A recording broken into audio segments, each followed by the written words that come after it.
Hi, old guy here. I'm here to tell you that memory is a really tricky thing. You'll find out.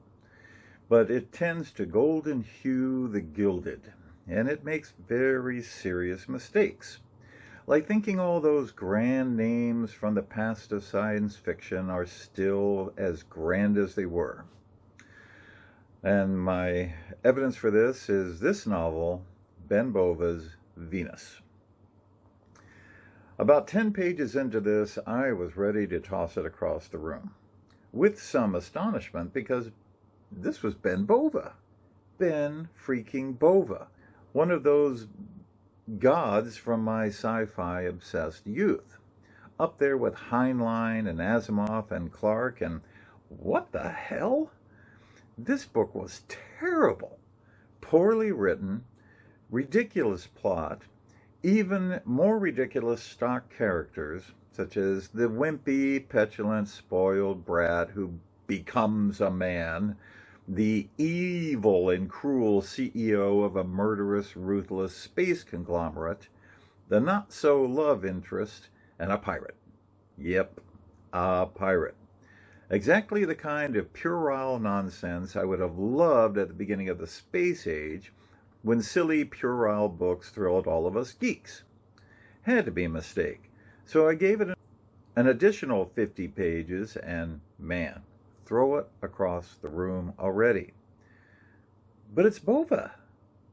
Ben Bova. That's like throwing Asimov across the room. So I kept going. Should have thrown it across the room.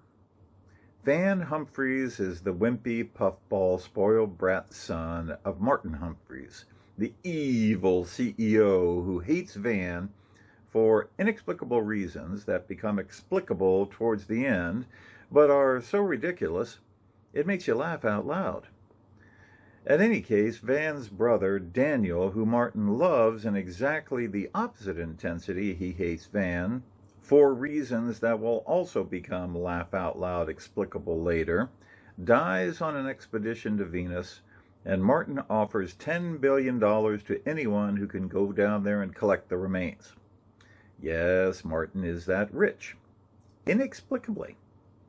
Martin then cuts Van off from his allowance and lifestyle. So wimpy, incapable, soft, and fatally diseased Van, pernicious anemia, which makes no sense, and you'll see why, decides he'll take up his father's challenge.